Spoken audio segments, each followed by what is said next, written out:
Going for some galaxies with the SV705C camera and the Virtuoso. As you can see, you have beautiful clear skies today and not much wind.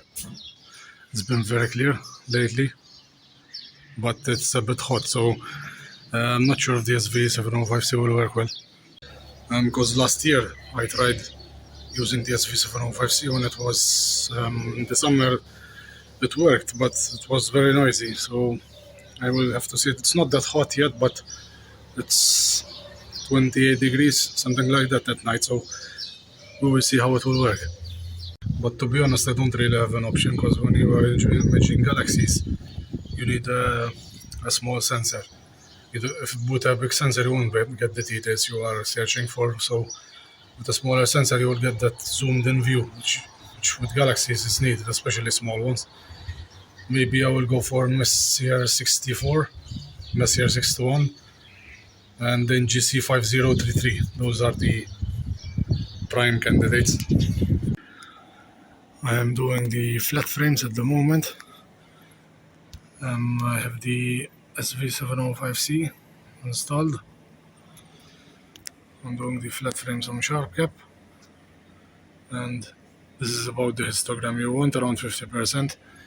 So this is an LED panel that you can use to have a flat field illumination and a white t-shirt. And I'm preparing darks, and I'm gonna start shooting soon. Okay, so I'm gonna start the alignment. I'm gonna choose Polaris and Antares this time, since they are very convenient stars for me.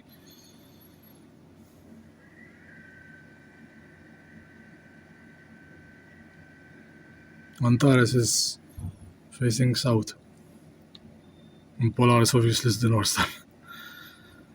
So okay, I will search for Polaris. Now I'm sure you got the hang of it now, if you've been watching my videos.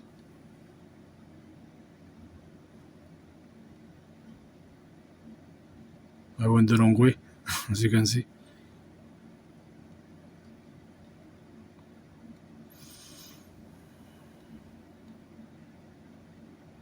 Alright, Polaris is here. Oops, the wrong way again. This will happen to you. Don't freak out. It's totally normal. You get confused on what, depending on the orientation of the camera. Because astronomy cameras don't have like left or right, you don't know which side is which. Okay.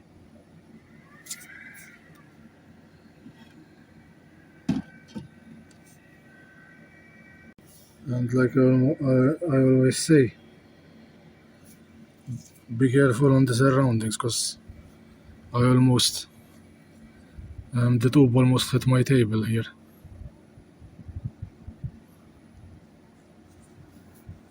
Be careful when it's turning to a star.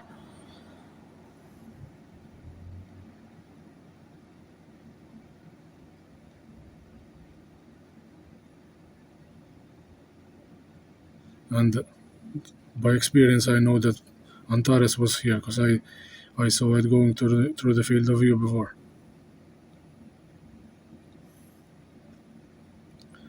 And that's it. It's that simple. Alignment is done, and focus looks fine actually. As you can see, pointy stars. Focus looks spot on. Tonight I may use 2-second exposures. I don't know, because it's a bit windy.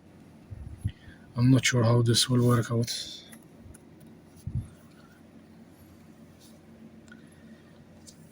Now I'm gonna go to M64,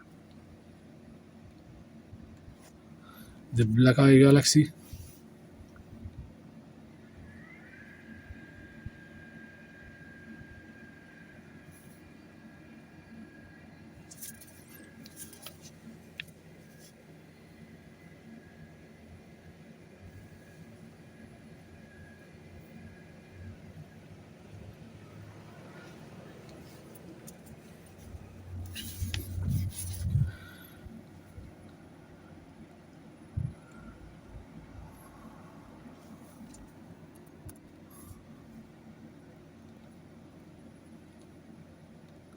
I actually did 2 sets of frames, one for 2 seconds and one for 3 seconds, because I don't know what I'm gonna use.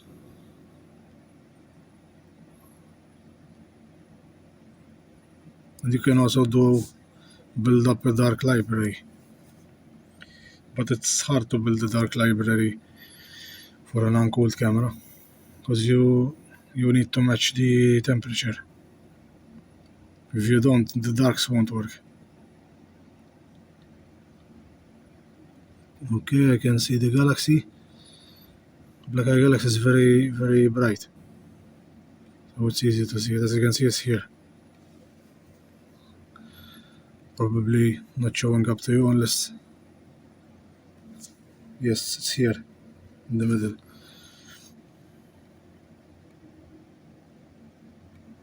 Now we center it.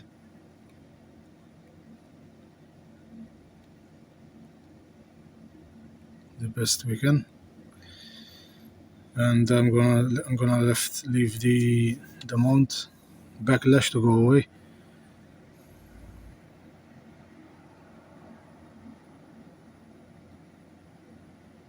I'm gonna connect to the telescope so I can dither, do my darks. I'm gonna use 2 seconds to be safe, because I don't wanna be throwing a lot of frames tonight.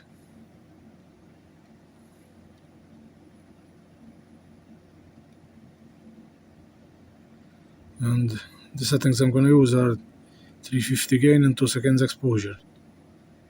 You can use more, but in this case I'm using 2 seconds because it's a bit windy. For the Black Eye Galaxy it's okay because it's bright, but for a dim target you really want more exposure. And don't forget I'm using the focal reducer, so the telescope itself is fast in collecting light. Even 2 seconds collects a lot at f2.5.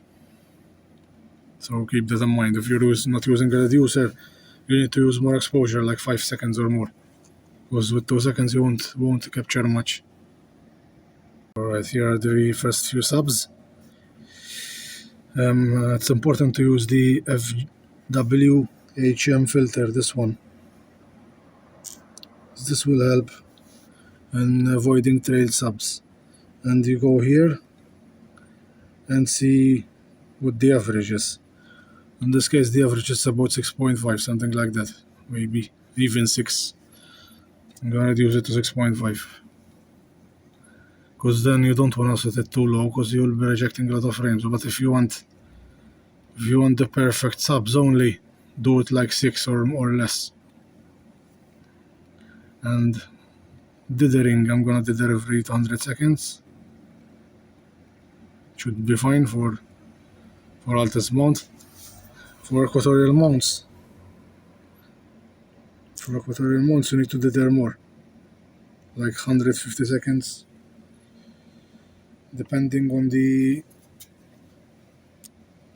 on a lot of factors. And to be honest, the noise is not terrible given the temperature tonight, so maybe you will get away with it.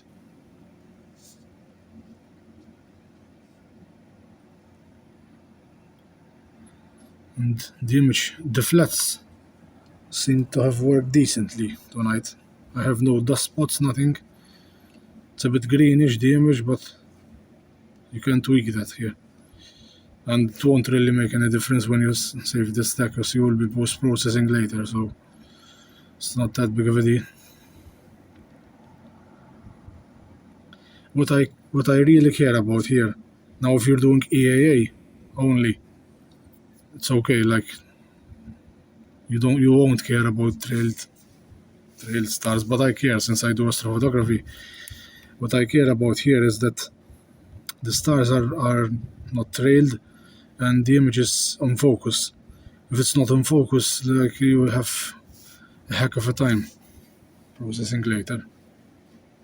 And I'm using the UV cut filter tonight, just so you know, so the stars will be a bit tighter. As you can see, it's dithering, live stacking paused. It will do that every 200 seconds.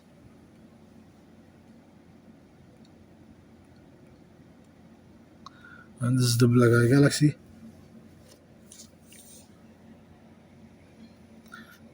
It looks very bright through the screen, but I'm gonna reduce the brightness for you. It's cool, the Galaxy is cool. I have imaged it before, but I only have like 40 minutes of data, so I need much more. And as you can see, the green ones are good subs. These red ones are trailed subs. As you can see, it's a good thing we have the filter on, because these would have been added to the stack if not. And this what will do is it will cause trailed stars. So it's better to reject them than add them into the stack, because then you won't be able to remove them. It's better to be safe and don't add them into the stack.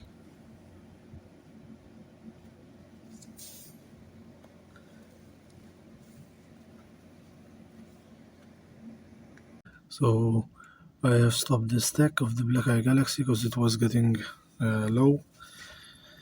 I got 4,700 seconds of integration. I just want to show you what it looks like. The stack that I got. Do a basic Autostretch. And this is basically the data that I have. It doesn't look that good on screen, obviously.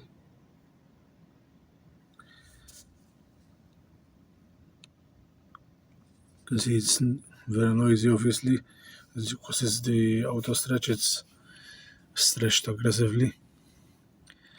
And now I am imaging the Messier 20, the Trifid Nebula.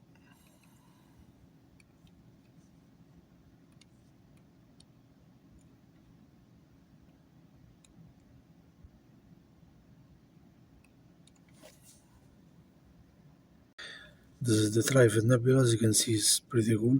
We have a close-up view here.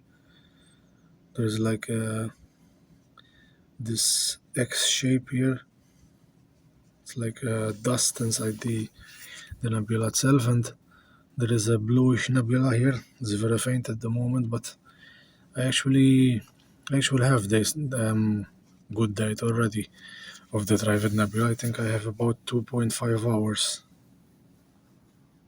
So I will be adding this data. But to be honest, at the moment the sky is always hazy, which is a real shame. It's because it's always clear, but the sky has dust in it from the nearby desert. But we work with what we have. It's better than cloudy skies, obviously, so I'm not gonna complain. I am 45 minutes in on the Trifid Nebula. You can see this is the close-up. It's going well, but I'm getting a lot of movement. The mount is not tracking so great. Sometimes this happens with the virtuoso. Sometimes it tracks good, sometimes not so much. So it's the nature of the mount. And as you can see, we have pretty serious field rotation here. I'm using a fairly small sensor, so it's to be expected. And if I'm not using the reducer, this would be even more of a problem. So it's a good thing we are using the reducer.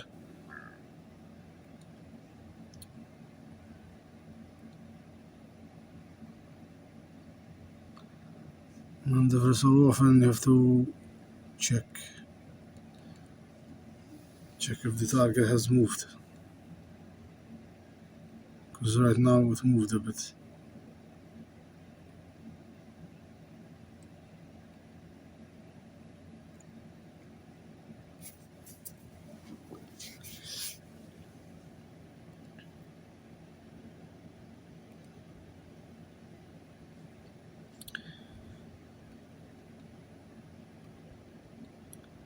And what I do is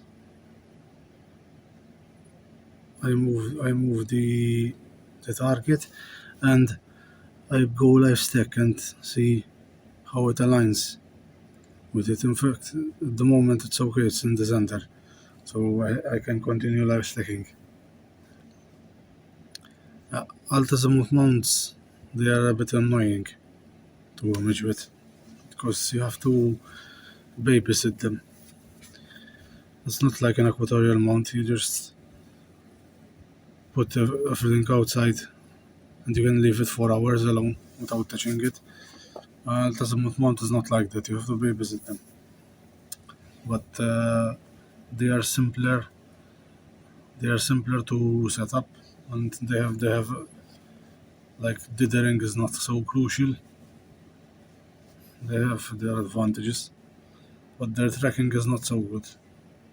So I'm not trying to steer you away from buying an alt-azimuth mount. I'm just telling you the reality of imaging with alt-azimuth mounts.